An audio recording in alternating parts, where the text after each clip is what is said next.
Welcome, everyone. Welcome to our February Bookaccino live program. So looking forward to sharing titles with you today. We've got a great lineup. But first, we're going to share what you were most interested in last month. So hold on. So from on January's afternoon presentation, the books that you were most interested in were The Stolen Queen by Fiona Davis, Alice Feeney's Beautiful Ugly, What Happened to the McCraes by Tracy Lang, Lisa Genova's More or Less Maddie, Good Dirt by Charmaine Wilkerson, and The Note by Alifair Burke, and Last Twilight in Paris by Pam Jenoff.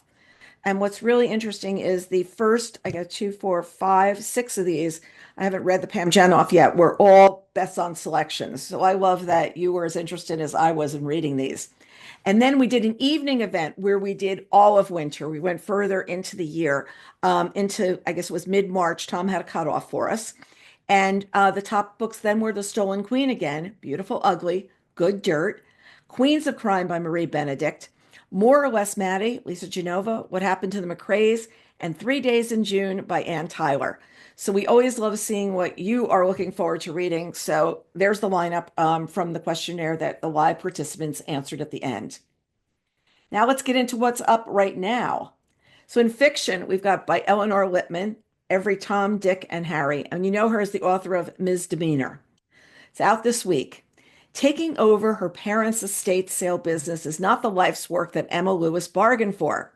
Yes, she grew up helping them empty people's nests, but nothing prepared her for her biggest and stickiest get, the grand, beautiful home of ill repute masquerading as a decidedly bettable B&B. Should she turn down potential clients in need of decluttering just because they're shady, escorty, and proud of it? No, a girl must make a living. So this sounds like it's going to be lots of fun. I also realize that someday I'm going to have to downsize here, and that terrifies me. We need like 4 years. Next, we've got First Time Caller by B.K. Borison, a best-selling author of Love Light Farms. And this is a top pick on the library reads list. Aidan Valentine, perfect name for this month, has a secret. He's fallen out of love with love, and as the host of Baltimore's Romance Hotline, that's a bit of a problem. When a young girl calls into the station asking for dating advice for her mom, the video interview goes viral, thrusting Aidan and heartstrings into the limelight. Lucy Stone thought she was doing just fine, but when all of Baltimore is suddenly scrutinizing her love life, or lack thereof, she begins to question if she's as happy as she believed. Maybe a little more romance wouldn't be such a bad thing. Everybody wants Lucy to find her happy ending, even the handsome, temperamental man calling the shots. But when sparks start to fly behind the scenes, Lucy must make the final decision between the radio sponsored Happily Ever After or the man in the headphones next to her. So there you've got First Time Caller. Next, we've got Stoneyard Devotional by Charlotte Wood. It's also out this week, and this is a book that was shortlisted for the 2024 Booker Prize. Burned out in need of retreat, a middle-aged woman leaves Sydney to return to the place where she grew up, taking refuge in a small religious community hidden away on the stark plains of rural Australia. She doesn't believe in God or know what prayer is. She finds herself living this strange, reclusive existence almost by accident. But disquiet interrupts this secluded life with three visitations. First comes a terrible mouse plague, each day signaling a new battle against the rising infestation. Second is the return of the skeletal remains of a sister who disappeared decades before, presumed murdered. And finally, a troubling visitor plunges the narrator further back into her past. So this is Stone Yard Devotional. And what's really interesting is I hadn't realized how much of Australia is undeveloped, like we're talking about the Stark Plains. We had an editor that was working with us on graphic novels years ago, and he was going to go there. And he said, well, we need to fly to this other location. I said, why can't you drive? He says, because you couldn't put enough tanks of gas on the back of the car to make it to the next location in the car that they'd rented. So I thought it was really interesting. Next, we've got 3 Days in June by Ann Tyler. It's out this week as well. This is one of our word of mouth picks, which means you have until Friday to go out and tell us what you're reading in the word of mouth section on Bookreporter to have an opportunity to win this book. And we'll have a little bit more about that further into the presentation. So we've got Gail Baines is having a bad day. To start, she loses her job or quits, depending upon who you ask.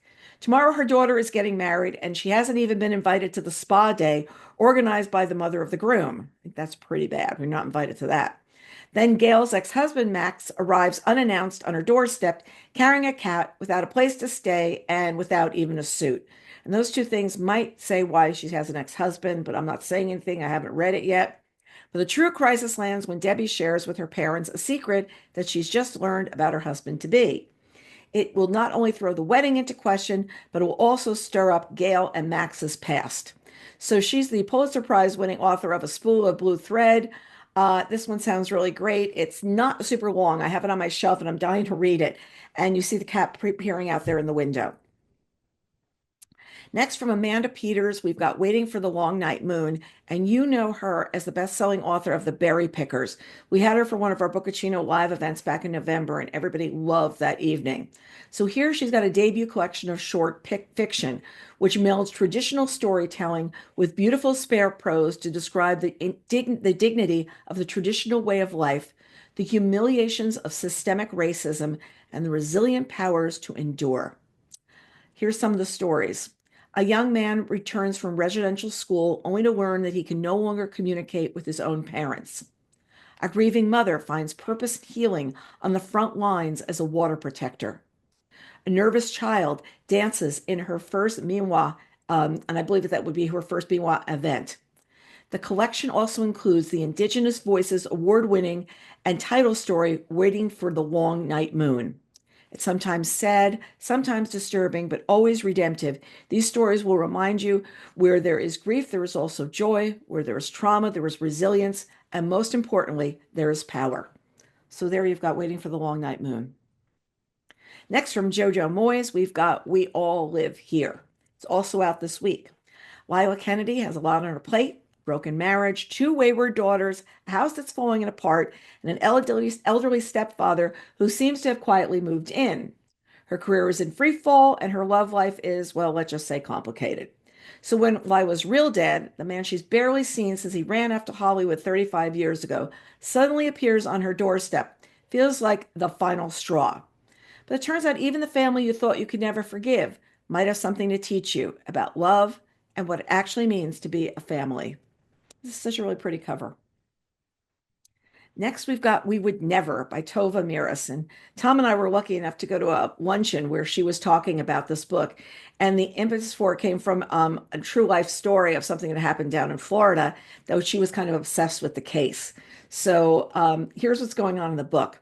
No one appears to be more surprised than Haley Galeman when she comes under suspicion for the murder of her soon-to-be ex-husband, Jonah. The months leading up to Jonah's death have been fraught, including a bitter separation and a messy custody battle over their young daughter, Maya. When Haley files a motion to relocate to Florida, Jonah retaliates, and the divorce begins to spiral dangerously out of control. Sherry, Haley's mother, will stop at almost nothing to keep Jonah from getting what he wants. Nate, Haley's brother, who's very, very protective and impetuous, can't stand to see his little sister suffer.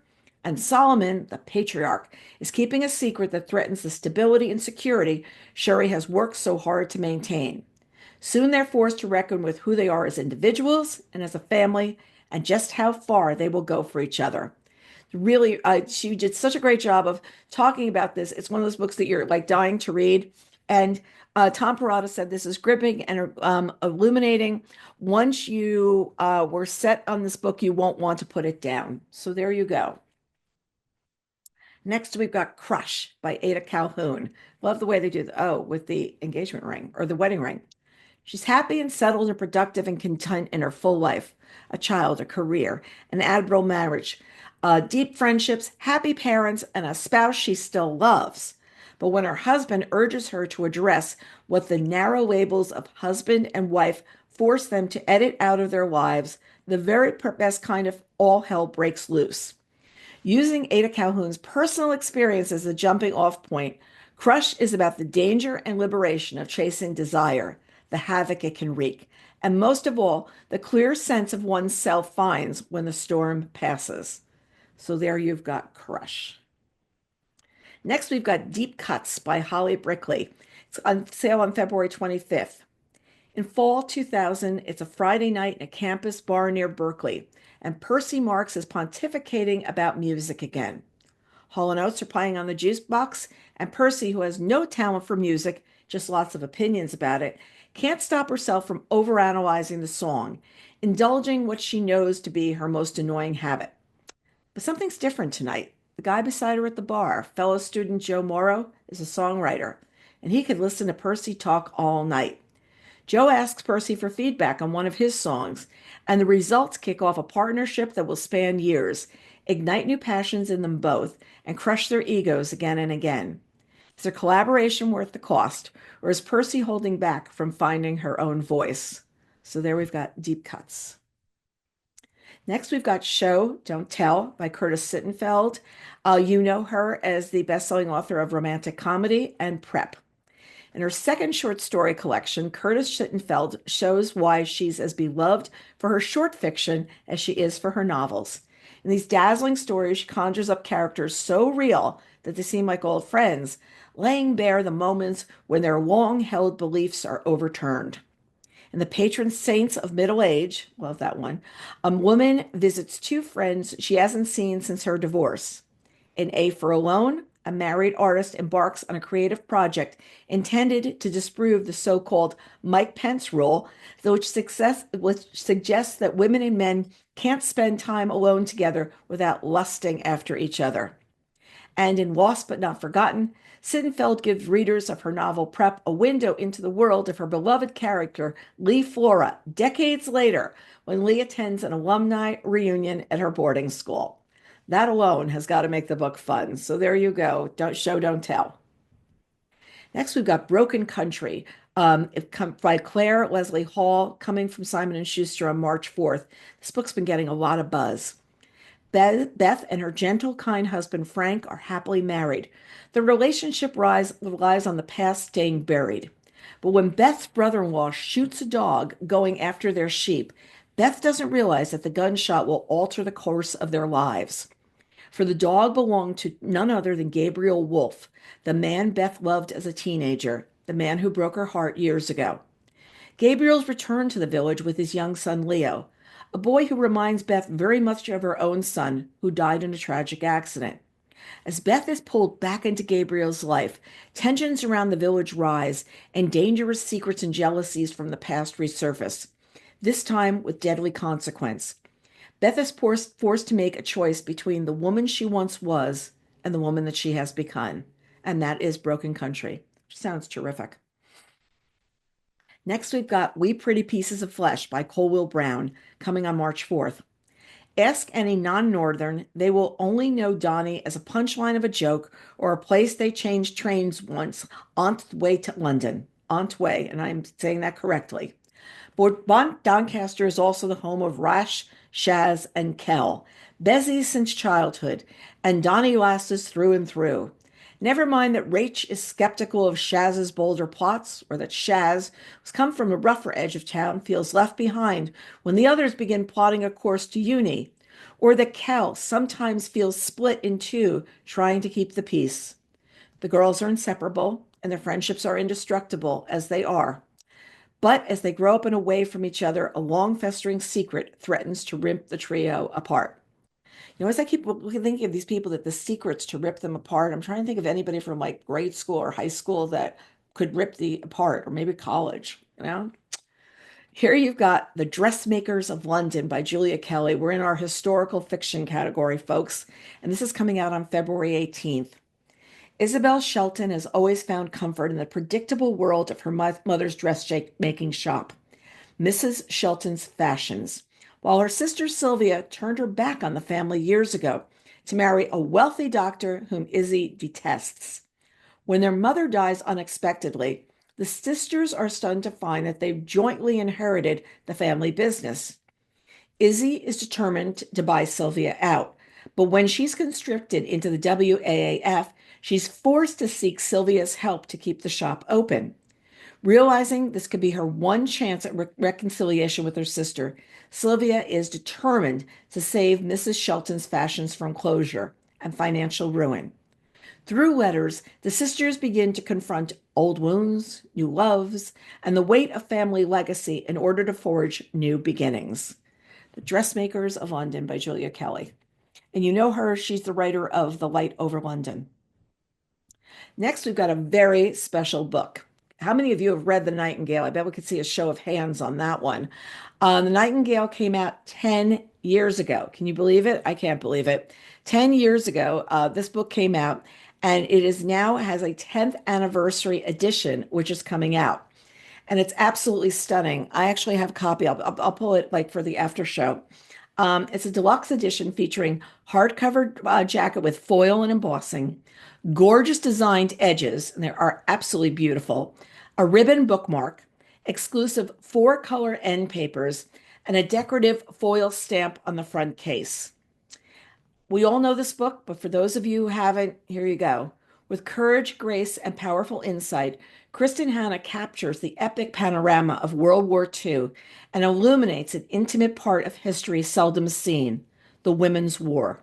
The Nightingale tells the story of two sisters, separated by years and experience, by ideals, passions, and circumstance, each embarking on her own dangerous paths towards survival, love, and freedom in German-occupied, war-torn France. I'm telling you, the book looks spectacular. I know a lot of people are coming out with these bonus editions these days. This is beautiful. If you love The Nightingale, it is a book that you would definitely like to own. Also, Kristen Hanna has a newsletter that's going out later today. So anybody who's watching live, jump over to her website and sign up for her newsletter. There's going to be a contest to win this book in that newsletter, besides everything else. And there's a lot of background on the cover, etc. there. So there's a little background information for those of you who are here live today. Excuse me. Next, we've got the Boxcar Librarian by Brianna Labuskas. And this was one of our book group speed dating titles. If you see that down on the bottom of the slide, what that means is we did a book group speed dating event, and publishers picked titles that they thought that readers would be interested in, and they were coming out for the next 6 months. So as those books are being published, we're talking about them. So what's the Boxcar Librarian about? When the Works Progress Administration editor, Millie Lang, finds herself on the wrong side of a potential political scandal, she shifts off to Montana to work on the state's American Guide series, travel books intended to put the nation's destitute writers to work. Millie arrives to an eclectic staff claiming their missed deadlines are due to sabotage, possibly from the state's powerful copper kings who don't want their long and bloody history with union organizers aired for the rest of the world to read. More than a decade earlier, Alice Munro created the Boxcar Library in order to deliver books to isolated mining towns. She thought she found the perfect librarian to staff the train car in Colette Durand, a miner's daughter with a shotgun and too many secrets behind her eyes. Now, no one in Missoula can tell Millie why both Alice and Colette went out on the inaugural journey of the boxcar, but only Alice returned. So we've got the boxcar, and it's inspired by a true story, as historical fiction would be. And you know Brianna as the librarian. She wrote The Librarian of Burned Books. Next, we've got The Girl from Greenwich Street by Lorne Willig. And this book is coming out on March 4th. Just before Christmas 1799, Elma Sands slips out of her Quaker cousin's boarding house and doesn't come home. Her body is eventually found in a Manhattan well. Handbills circulate around the city accusing a carpenter named Levi Weeks of seducing and murdering Elma. Privately, quietly, Levi's wealthy brother calls in a special favor.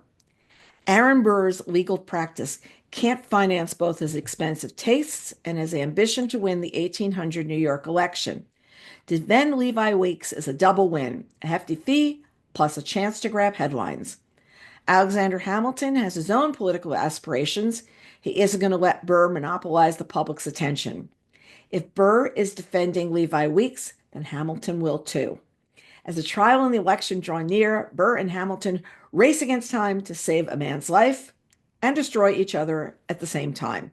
It's a novel of Hamilton, Burr, and the Americans' first murder trial. Fiona Davis says, "I'm simply in awe of the magical, masterful way Lorne Willig makes history come alive." So there's what you got. Next, we've got One Good Thing by Georgia Hunter. You know her as the New York Times bestselling author of We Were the Lucky Ones. It's coming out on March 4th. 1940, Amelia Romanga and her Lily and Esty have been best friends since meeting at the University of Ferrara. There's a war being fought across borders and in Italy. Mussolini's racial wars have deemed Lily and Esty descendants of the inferior Jewish race. But somehow life goes on until Germany invades northern Italy and the friends find themselves in occupied territory. Esty convinces Lily to flee first to a villa in the countryside to help hide a group of young war orphans, and then to a convent in Florence, where they pose as nuns and forge false information papers for the underground. When disaster strikes at the convent, a critically wounded Esty asks Lily to take a much bigger step, to go on the run with Esty's son Theo. Terrified to travel on her own, Lily sets out an epic journey south towards the Allied territory through Nazi-occupied villages and bombed-out cities, doing everything she can to keep Theo safe. So here you've got One Good Thing. Looking forward to this one as well. Let's do some thrillers and mysteries. We're going to start with Jo Nesbø's Blood Ties, which is out this week. By all accounts, Carl and Roy Opgard are doing quite well for themselves. At least they're doing as well as they can be expected in a small town like Oz. Both Carl manages the area's swanky and successful spa and hotel, while Roy runs a nearby gas station and harbors grand plans to build it out into an entire amusement park, complete with a roller coaster. But when news breaks about a new highway to built nearby, bypassing Oz and leaving the town cut off and isolated, it's clear something needs to be done, even if the methods are bound to be dirty. Fortunately, Carl and Roy have experience with just that kind of work. Meanwhile, the town sheriff has gotten his hands on a new technology that will enable him to take a deeper look at a slate of unsolved murders from years past, including that of his own father. So there we've got Blood Ties. And from Steve Berry, we've got The Medici Return. It's out this week as well. Cotton Malone is on the hunt for a forgotten 16th century pledge of Christ, a sworn promise made by Pope Julius II that evidences a monetary debt owed by the Vatican, still valid after 5 centuries, now worth in the trillions of dollars. But collecting that debt centers on what happened to the famed Medici of Florence, a family that history says died out without heirs centuries ago. Who will become the next prime minister of Italy, and who will be the next pope? Finding answers proves difficult until Cotton realizes that everything hinges on when and if the Medici return. So there you've got his latest Cotton Malone novel. Next, from Greg Hurwitz, we've got Nemesis, which is an Orphan X novel. Everyone knows I have a crush on Evan Smoke. My husband does read the books first, but I do think he's a great hero. My husband is too. Evan Smoke was once a highly successful Black Ops assassin known as Orphan X, dedicated to a rigid set of operational rules. Even after going deep underground and remaking his life, Evan remains dedicated to its unbreakable code. But for the first time in his life, those principles have put him on a collision course with a man might be his best friend in the world, Tommy Stojak. Tommy, a gifted gunsmith who has created much of Evan's own weapons and combat gear, has apparently crossed one of Evan's sharply delineated lines. When Evan decides to have it out with Tommy, he's ambushed by a skilled crew of killers determined to take him down. But Evan's hard to kill, and the dispute explodes into open warfare between Evan and Tommy. And now Evan has no choice but to track down and face his only friend. So there we've got Nemesis. A lot of books this time, we've got to track somebody down. You notice that. Tom, one time we're going to do the quiz. Remember, we're going to do what phrase do we hear more? How many times did you hear it? There's going to be a prize. Then I have to remember to say the phrase. Next, we've got The Queens of Crime by Marie Benedict. This is a Book Reporter Talks To selection. It's word of mouth. It's one of the books you can also win this week. And it's one of our winter reading prizes. The contest was just in the last 24 hours. It ended at noon. I had the pleasure of interviewing Marie on Monday night when she did an event in South Jersey, and I'm planning to interview her again, a longer interview next week. I really enjoyed this book. It's set in London in 1930, where 5 of the greatest women crime writers have banded together to form a secret society with a single goal to show that they are no longer willing to be treated as second-class citizens by their male counterparts in the legendary Detection Club. Led by the formidable Dorothy L. Sayers, the group includes Agatha Christie, Iago Marsh, Marjorie Allenman, and Baroness Emma Orczy. They call themselves the Queens of Crime. Their plan: solve an actual murder, that of a young woman found strangled in a park in France, who may have connections leading to the highest levels of the British establishment. As they embark on their own investigation, the Queens of Crime discover that they're stronger together. But soon the killer targets Dorothy Sayers herself, threatening to expose a dark secret in her past that she would do anything to keep hidden. Book's absolutely terrific for anybody who really enjoys the mystery genre. It'll have you want to explore these books that came out. There was big writers during what we call the golden age of crime, which was the 20s and 30s. And when I did the event the other night, it was interesting to hear how many of the people in the audience had read a lot of Dorothy Sayers or of these and were familiar with these other authors. And that became part of the conversation as well, is just, who are these women? And really at that time, they were really trying to say, like, we are important as well. And during the interview, I'm going to talk about the Detection Club more, including the oath that they had. It was like their what the Detection Club has as their rules, which was a lot of fun. So there you've got a Queens of Crime. It's going to be a Book Reporter Bets on selection as well. Next, you've got Close Your Eyes and Count to 10 by Lisa Unger. It's on sale on February 25th. Charismatic daredevil and extreme adventurer Maverick Dillon invites you to the ultimate game of hide and seek. But the players gather on Falco Island, the event quickly spirals into a chilling test of survival.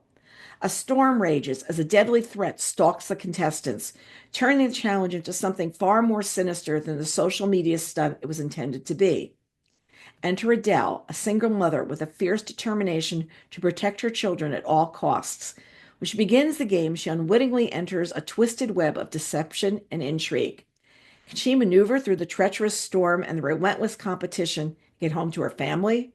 In a ruthless battle for survival, where stakes are higher than ever, the blurry line between the virtual and the real proves that the only person we can trust is ourselves. So there you go. Close your eyes and count to 10. If I had to go under that water, it would be over. I'm not good at that. No snorkeling.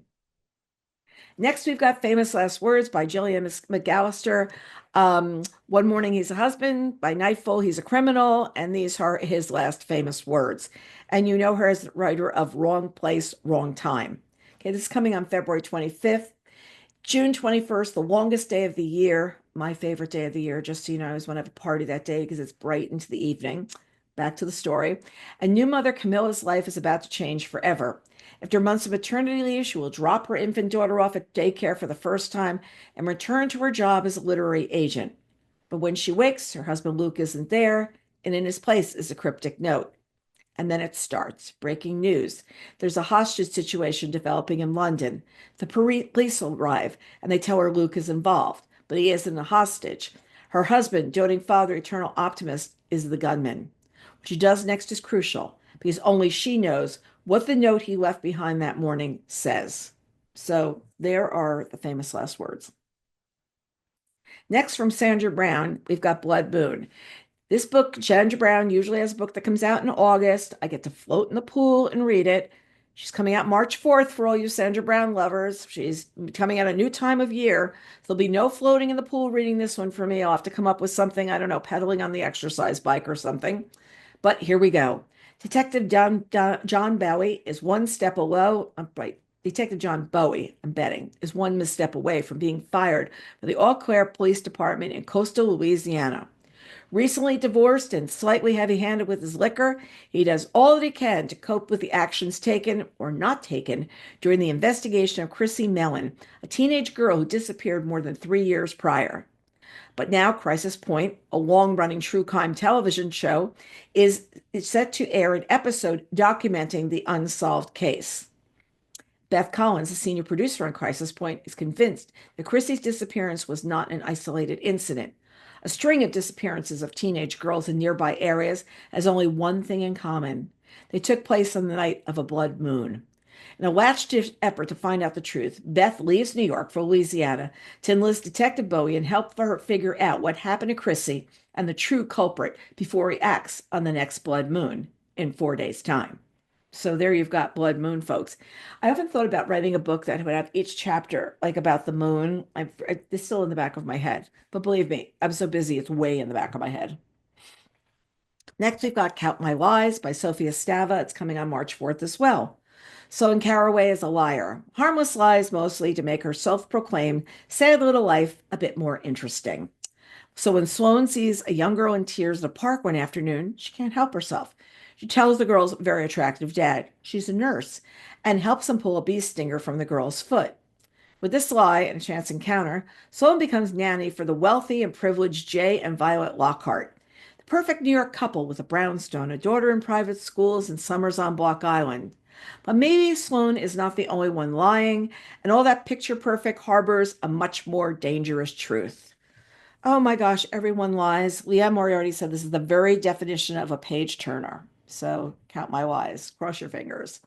Next, we've got Finley Donovan Digs Her Own Grave by El Cosimano. It's the latest book in her series. It's coming out on March 4th. It's a fun protagonist. Finley Donovan, and actually two protagonists, and her nanny partner in crime, Vero, have not always gotten along with Finley's elderly neighbor, Mrs. Haggerty, the community busybody and president of the Neighborhood Watch. But when a dead body is discovered in her backyard, Mrs. Haggerty needs their help. At first, she's a suspect, and then she's cleared by the police, but her house remains an active crime scene. She has nowhere to go except Finley's house right across the street. Finley and Vero have no interest in getting involved in another murder case or sacrificing another of their bedrooms. But when the focus of the investigation widens to include Finley's ex-husband, Stephen, Finley and Vero are left with little choice but to get closer to Mrs. Haggerty and uncover her secrets before the police start digging up theirs. But who will solve the mystery first? So there you've got Finley Donovan Digs Her Own Grave. Janet Ivanovich says Finley is irresistible. I will say it's one of those characters that she's on point in every single page of the book, both she and her partner in crime, Vero. Next, we've got some memoirs, biographies, and other nonfiction. Start with Jane Austen's Bookshelf, a rare book collector's quest to find the women writers who shaped a legend. And it's by Rebecca Romney. It's coming on February 18th. Long before she was a rare book dealer, Rebecca Romney was a devoted reader of Jane Austen. She loved that Austen's books took the lives of women seriously, explored relationships with wit and confidence, and always allowed for the possibility of a happy ending. She read and reread them, often wishing Austen would just write one more. Jane Austen's Bookshelf investigates the disappearance of Austen's heroes, women writers who were erased from the Western canon, to reveal who they were, what they meant to Austen, and how they were forgotten. Each chapter profiles a different writer and recounts Romney's experience reading them and finding rare copies of their works and drawing on connections between their words and Austen's. So there we've got Jane Austen's Bookshelf. Next, we've got Lorne, the man who invented Saturday Night Live by Susan Morrison. It's coming on February 18th. Over the last 50 years that Lorne Michaels has been at the helm of Saturday Night Live, he's become a revered and inimitable presence of the entertainment world. He's a tastemaker, a mogul, a withholding father figure, a genius spotter of talent, a shrewd businessman, a name dropper, a raconteur, the inspiration for Dr. Evil, the winner of more than 100 Emmys. Think about that, 100 Emmys, folks. And essentially a mystery. Generations of writers and performers have spent their lives trying to figure him out by demonizing and lionizing him. Lorne will introduce you to him in full for the first time. With unprecedented access to him and the entire SNL apparatus, Susan Morrison takes readers behind the curtain for the lively, up-and-down, definitive story of how Michaels created and maintained the institution that changed comedy forever. It's really interesting. I remember we used to watch Saturday Night Live before we went out at night. We used to go out when Saturday Night Live was over, which was like 1 o'clock in the morning. I think it used to be an hour and a half starting at 11:30. This Sunday night, I believe it's starting at either 7 or 8, they're going to have a big Saturday Night Live show to celebrate the 50th anniversary on NBC. And two of my little Paul Simon trivia is on this. Paul Simon's A, going to be on that night, and B, he and Edie Brickell, who he's married to now, met on the set of Saturday Night Live. So there's your little trivia, Paul Simon and Saturday Night Live trivia. So looking forward to seeing that. A lot of characters are going to be coming back. Next from Algonquin Books, we've got Expect Great Things from Vanda Kreft. It's coming on March 4th. It's a safe bet that most of the secretaries on the TV series Mad Men would have attended the Catherine Gibbs School in New York City. In its heyday in the 1950s and 60s, the iconic institution was synonymous with supplying secretaries, always properly attired in heels, ladylike hats, and white gloves, to male executives.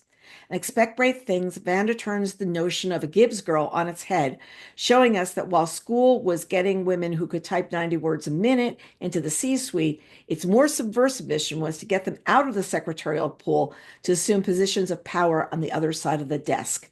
Gibbs graduates did just that, tackling sexism of the era and paving the way for 21st century women to succeed in any profession.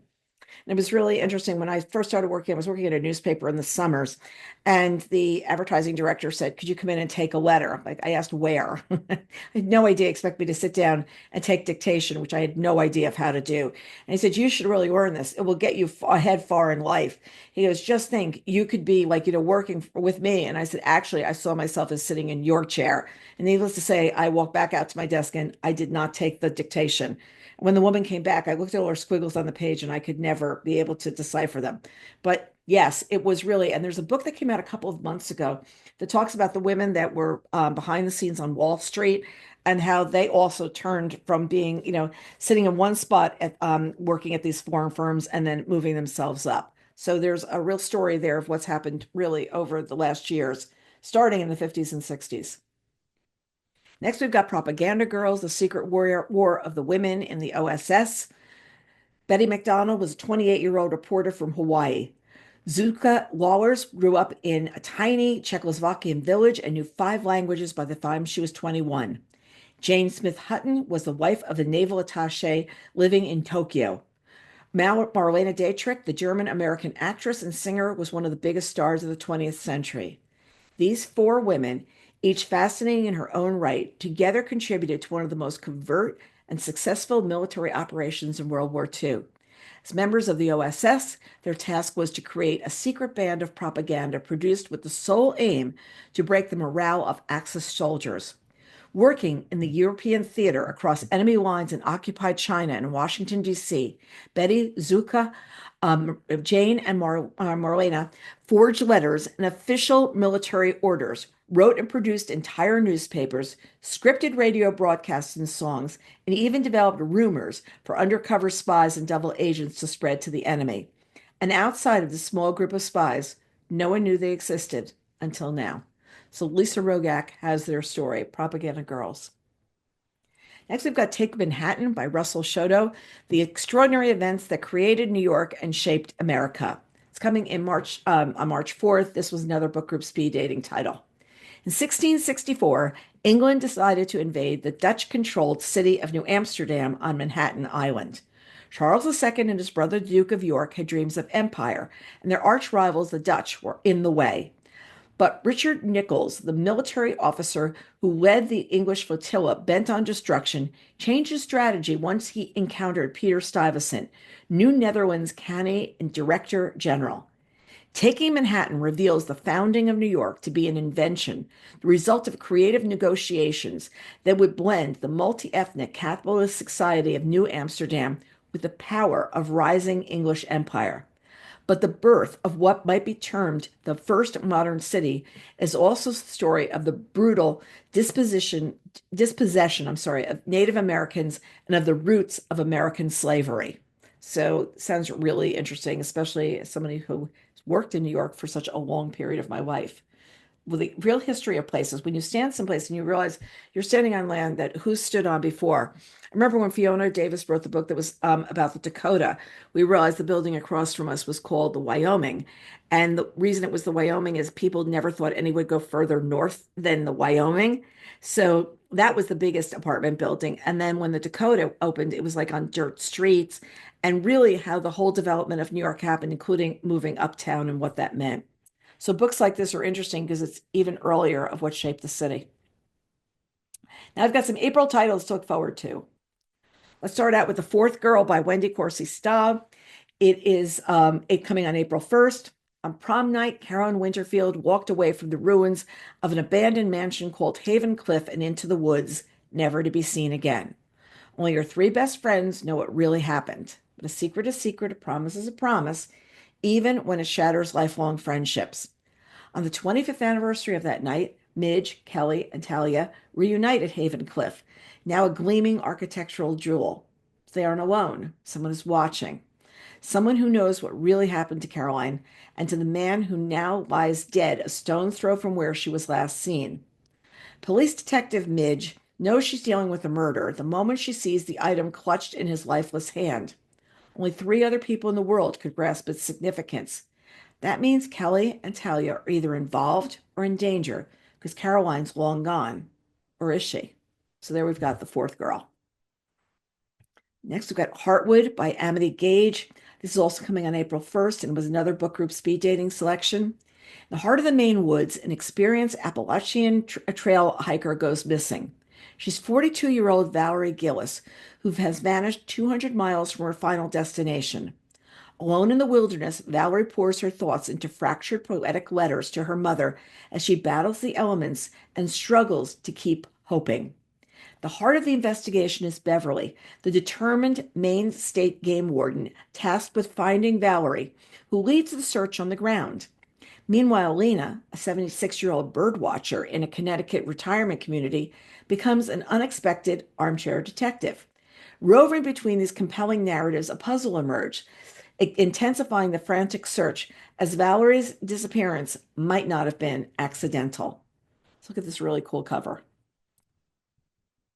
Next, we've got The Sirens by Amelia Hart, which is also coming on April 1st, and she's the best-selling author of Wayward.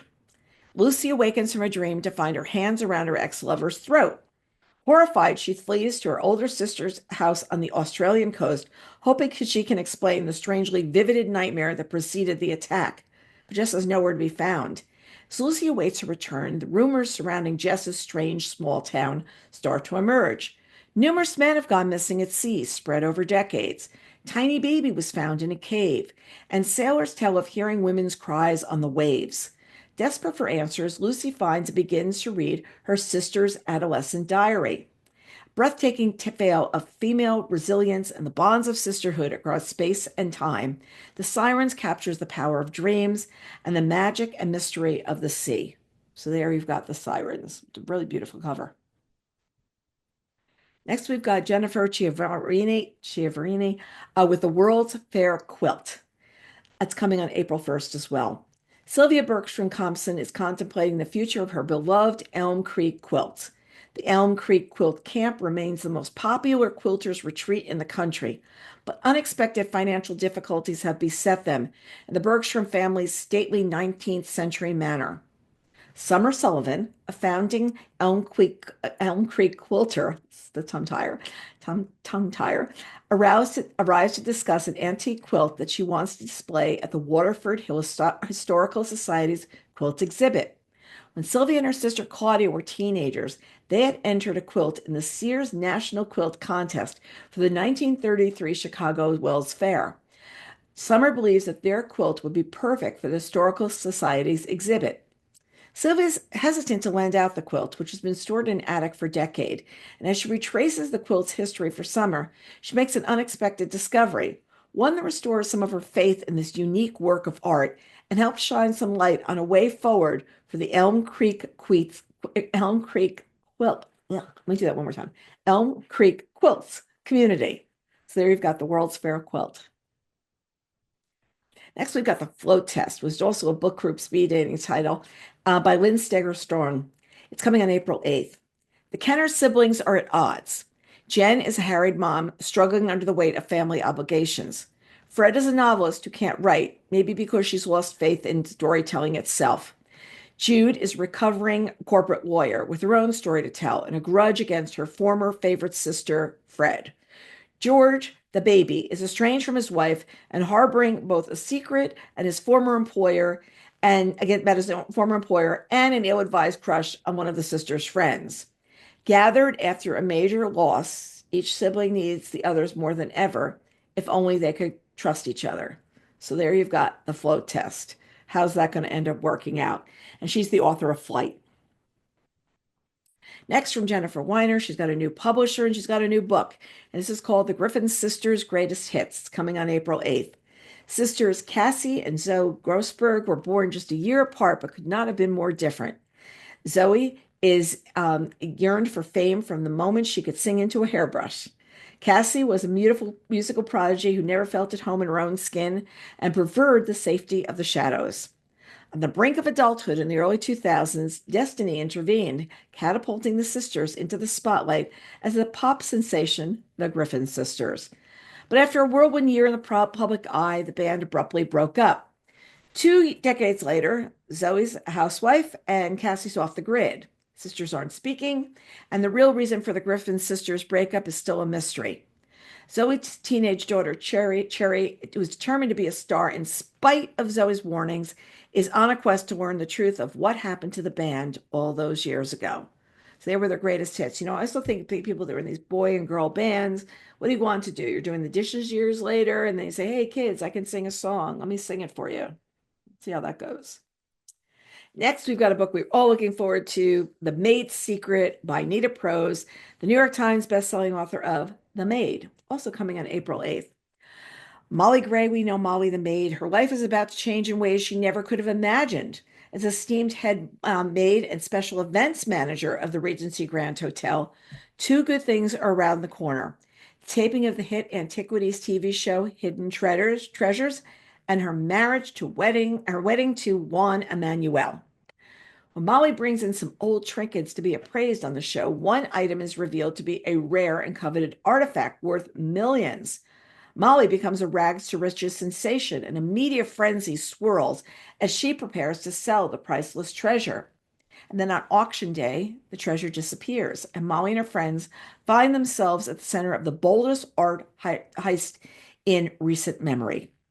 The key to this mystery lies in the past, in a long-forgotten diary written by Molly's gran. For the first time, Molly learns about her grandmother's secrets. As fate would have it, Gran's greatest love was someone that Molly knows quite well. So those of us who have been reading these books and enjoying them, we're ready for the wedding. We're ready to hear something from Gran's diary, and we know that Nita's going to do just such a great job of wrapping the whole story together. Next, we've got The Page Turner from Viola Shipman. It's coming on April 8th. It's a departure for him. There's a book that's coming out in the spring, and this book is a page turner. Let's go with what's happening. Emma Page grew up the black sheep in a bookish household, raised to believe that fine literature is the only worthy type of fiction. Can you figure that? The only worthy type of fiction. Her parents, self-proclaimed serious authors who run their own vanity press, the Mighty Pages, mingle in highbrow social circles that look down on anything too popular or mainstream. Her sister Jess is a powerful social media influencer whose stylish reviews can make or break a novel. Hiding her own romance manuscript from her disapproving parents, Emma finds inspiration at the family college among the fluff that they despise, the juicy summer romances that belong to her great-grandmother. But a chance discovery unearthed from her Gigi's belongings reveals a secret that has the power to ruin her parents' business and destroy their reputation in the industry. Secret that has already fallen into the hands of an unscrupulous publishing insider with a grudge to settle. So this is an insider look at the publishing business, and we know how much readers love this. So what we've got is an unscrupulous publishing insider that's going to be all over trying to debunk these people, as we can say. So there we've got the page turner. And I love that she's sitting right on the space bar, of course, of the typewriter. Next, we've got 6 Days in Bombay by Alka Joshi, which is coming on April 15th. You know her as the author of The Henna Artist. When renowned painter Mira Novak arrives in Wadia Hospital in Bombay after a miscarriage, she's expected to make a quick recovery, and her nurse Sona is excited to learn more about the vicarious artist who shares her half-Indian identity. Sona, yearning for a larger life, finds herself carried away by Mira's stories of her travels and exploits, and is shocked by accounts of the many lovers the painter has left scattered throughout Europe. When Mira dies quite suddenly and mysteriously, Sona falls under suspicion, and her quiet life is upended. The key to proving Sona's innocence may lie in a cryptic note and four paintings that Mira left in her care, sending the young woman on a mission to visit the painter's former friends and lovers across a tumultuous Europe teetering on war. On the precipice of discovering her own identity, Sona learns the painter's charming facade hid a far more complicated, troubled soul. So there we have 6 days in Bombay. Dress is beautiful there. So this actually it might be a sari. From David Baldacci, we've got Strangers in Time coming on April 15th. This was also a book group speed dating selection. It's a little bit of a departure for him. Without parents, peerage, or merit, 14-year-old Charlie Mathers steals what he needs, lives day to day until he's old enough to enlist, fighting the Germans. If you're barely surviving the Blitz, Charlie knows there's no telling when a falling bomb might end his life. 15-year-old Molly Wakefield has just returned to a nearly unrecognizable London. One of millions of children have been evacuated to the countryside. Molly has been away from her home for nearly 5 years. But now she's confronted by a devastating reality. Neither of her parents are there. Charlie and Molly find an unexpected ally and protector in Ignatius Oliver and solace at his bookshop, The Bookkeep. But Charlie's escapades in the city have not gone unnoticed, and someone who's been following Molly since she returned to London. And Ignatius is harboring his own secrets, could have terrible consequences for them all. This is the first time that David's delved back in time and history to be writing one of his thrillers, and the publisher's really excited about it. He's excited about it, and we're happy to be bringing it to you as a new book from David. Next, we've got the Book of Alchemy by, okay, I'm going to see if I can do this right, Sulika Jouard. I actually had the pleasure of meeting her last week at a luncheon event. She's the New York Times bestselling author of the book Between Two Kingdoms. When she was young, Sulika has kept a journal. She used it to mark life's biggest occasions and to weather its most ferocious storms. Journaling has buoyed her through illness, heartbreak, and deepest uncertainty. And she's not alone. For so many people, keeping a journal is an essential tool for navigating both the personal peaks and valleys and the collective challenges of modern life. More than ever, we need a space for puzzling through. In this book, she explores the art of journaling and shares everything she's learned about how this life-altering practice can help us tap into that mystical trait that exists in every human, creativity. She's gathered the wisdom from 100 writers, artists, and thinkers in the form of essays and writing prompts. And these insights invite us to inhabit a more inspired life. When I met her at lunch, she was talking about how every day she gets up and writes in a journal, and she's been doing it for I forget how many years. And it's really from the time she's young, and she gets up and she writes something every day. It might be something simple. It might be something she gets very in-depth about, but it's a chronicle of what has happened to her through the years. And she's talked about like how many there are and where they are. And it spurred a whole conversation at the table about journal keeping and what it means for people. Yes, for me, my journal would be the last 20 years of writing Bookreporter newsletter openers. But it's really of these notes that taking of keeping track of what was happening to your life through the years. And it's a very interesting concept, and it's a creative practice for inspiring life in all of us.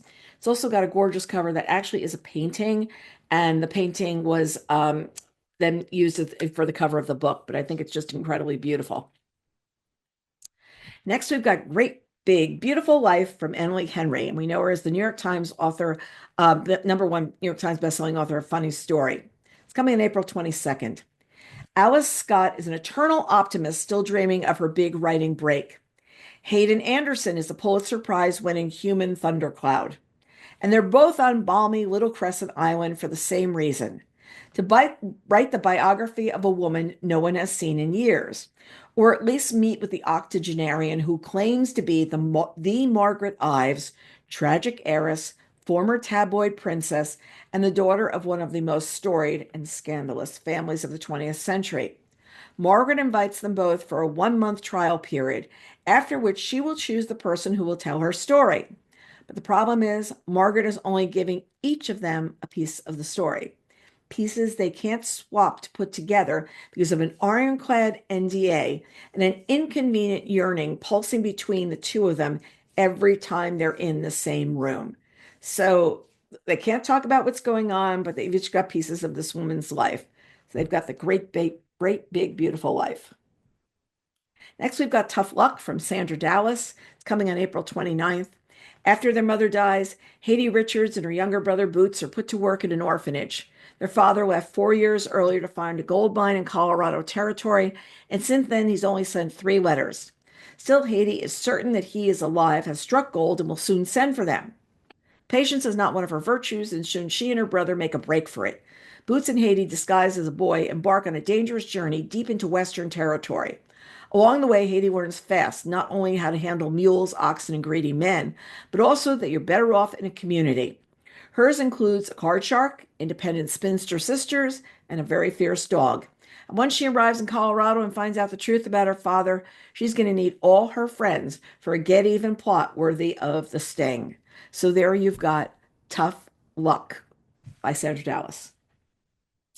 Okay, in February, we've got a bunch of notable paperbacks that have released. David Baldacci's Calamity of Souls, Jacqueline Winspear's The Comfort of Ghosts, Rebecca Searle's Expiration Dates, The Many Lives of Mama Love by Laura Love Hardin, Karen Slaughter's This Is Why I Lied, Daniel Silva's A Death in Cornwall, Lisa Wingate's Shelterwood, Wandering Stars by Tommy Orange, After Annie by Anna Quinlan, Grief is for People by Sloane Crosley, Tom Toybin's On Long Island, and David Grann's The Wager. So there we've got a bunch of books, and we've got the on-sale dates on those that are not on sale now. Got a bunch of Book Reporter Talks to interviews that I've just done. I've had so much fun speaking with authors. We've got Scott Turow talking about Presumed Guilty, Tracy Lang on What Happened to the McCraes, Michelle Horton on Dear Sister, and Lisa Genova on More or Less Maddie. They are all terrific, and I highly recommend if you enjoy listening to author interviews, I think you'll enjoy these. I also interviewed Joe Spinder today, and that should be up later this week. Our winter reading contest, I'm sorry, are going on. The contests go up on Tuesdays and they're up for just 24 hours. And our next book will be First Lie Wins by Ashley Elston. For any of you who haven't read it, you want to enter to win. And you also want to check out the interview that we did with her after you read it for our Bookaccino Live book group. It was a fabulous conversation. Ashley is fun and funny and well-informed about what she shared with us. Okay, I was talking about the word of mouth contest. What you do is you jump on our site, you go out to the word of mouth contest, and all you do is tell us what you're reading. What is the title and the author of the book, and maybe a line about it, and you get entered to win these 2 books. Pretty simple. You know, you're all reading or listening to something at this point. So here's your opportunity to go out, word of mouth, tell us what you've read, and enter to win these 2 titles. And the contest closes on noon on Friday when we will be putting up 2 new books to win. So jump on it. Come on, you're all reading and you want to go out and enter. And we like to do that because we like to see what you're reading. So the word of mouth contest, we then read the word of mouth and see what you're reading as well. Okay, Lisa Wingate, she's got a paperback out you just saw. You could win one of 12 paperbacks for your book group, 12 copies of Shelterwood. If you just go on to book group, readinggroupguides.com and tell us what your book group is reading this month. So whatever you're reading, go out and tell us, and you're entered to win this contest. Once again, folks, not hard to do. And you really want to be reading Shelterwood now, and you want to enjoy this book, and perhaps listen to the interview I've already done with Lisa, because she is going to be joining us to discuss A Shelterwood, which was a Book Reporter Bexon selection last year that's coming out in paperback next week. The event is going to be on February 26th at 8 o'clock. Sign up is available now on Book Reporter and Reading Group Guides. You want to be in this discussion with her. We had such a good chat about it last year, and I actually got together with her in Colorado this summer and got to know her even better. You're going to be in for a really fun evening. So get on, read the book now. You've got time. We know you can do this, and join us on February 26th and sign up. And if you want to ask Lisa a question, if you've read the book and you have a question for Lisa, jump on and send me an email with the word Lisa. Please do this, Lisa, in the subject line. Tell us who you are, your city and state, where you're from, and what your question is, and if you want to be on camera or off. And then from there, we will be able to line you up to be part of the conversation, or I'll ask your question for you. Camera shy is okay. Our next Bookaccino Live book preview event will be a preview of books that are releasing between March 11th through April 1st, and it's going to be a peek ahead at May. Can't believe we're looking at May already. I mean, it's going to get warm. There's snow on the ground again this morning. It's going to be on Wednesday, March 12th at 2 o'clock in the afternoon. And sign up is available on Bookreporter and readinggroupguides.com. So I think this concludes this presentation. So I am going to stop recording and we'll go to Q&A with the live audience. Thank you so much, everybody.